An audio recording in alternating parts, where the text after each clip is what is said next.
Question है 7 विषयों में अनवर के अंकों का औसत 75 है और विज्ञान को छोड़कर 6 विषयों में उसका औसत 70 है। विज्ञान में उसे कितने अंक मिले ये पूछा है। ठीक है, 7 विषयों का औसत 75 दे रखा है और बाकी जो 6 विषय है उसका 70 दे रखा है औसत, और जो बच गई 6 में से जो एक बच गई उसका अंक पूछा है। ठीक है, यानी कि अपन औसत जानते हैं। औसत बराबर क्या होता है? औसत बराबर होता है राशियों का योग, यानी कि टोटल बटा राशियों की संख्या, ये होता है। राशियों का योग बटे राशियों की संख्या होता है।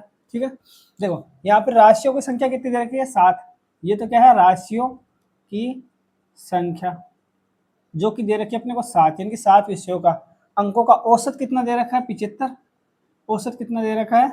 7 विषयों में अनवर के अंकों का औसत कितना है? 75 है। तो टोटल यानी कि राशियों का योग कितना हो जाएगा?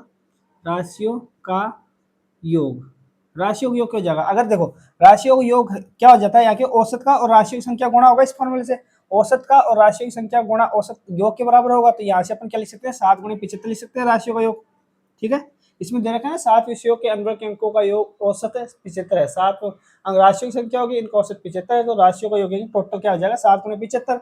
इसी प्रकार विज्ञान विषय को छोड़ दिए इसमें से। ठीक है, 7 में से विज्ञान विषय को निकाल दे अपन, तो 6 विषय हैं। 6 विषय राशियों की संख्या 6 है, इनका औसत कितना दे रखा है? 70 दे रखा है। तो टोटल यानी कि राशियों का योग कितना हो जाएगा इस फॉर्मूले से? औसत गुणा राशियों की संख्या, औसत गुणा राशियों की संख्या, यानी कि 6 गुणा राशि संख्या 6 है, औसत 70 है, तो 6 गुणा 70 लिख सकते हैं। ठीक है, अब ये बताओ, अब देखो इसको सोल्व कर। अब देखो ये तो क्या है? 7 विषयों का टोटल योग है, अंकों का योग, और ये 6 विषयों का टोटल अंकों का योग है। ठीक है, विषयों के अंकों का योग है। उसमें से अगर 6 में से क्या है? 7 है, ये तो टोटल विषय है, उस 6 इसमें विज्ञान विषय नहीं है।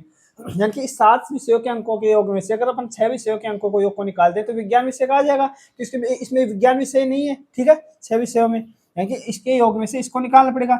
इसको योग में से इसको निकालने के लिए देखो एक गुणा करने के बजाय अपन एक काम करते हैं, 7 गुणे 75 माइनस 6 गुणे 70 है। इसको 75 को अपन 70 प्लस 5 लिख सकते हैं, क्योंकि 70 है तो इसे 70 प्लस 5 लिख सकते हैं। तो 7 गुणे 70 प्लस 5 ये लिख दिए। ठीक है, माइनस 6 गुणे 70 आ गया।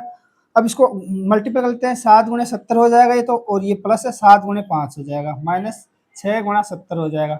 अब ये क्या है? 6 बार है 70, 6 गुणा 70, 6 से कोई संख्या गुणा होती है, मतलब ये 70 कितनी बार जोड़ रहा है? 6। देखो जैसे 2 गुणा 5 है तो इसे क्या लिख सकते हैं? 2 5 प्लस 5 प्लस 5 2 5 कितनी बार जोड़ रखा है? 5 प्लस 5 2 बार जोड़ रखा है, इसका मतलब ये हुआ।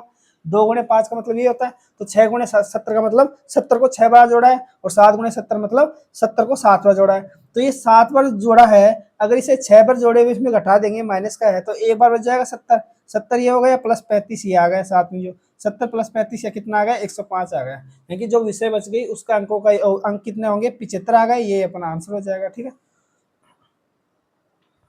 यानी कि ऑप्शन नंबर 20 का आंसर हो जाएगा। ठीक है।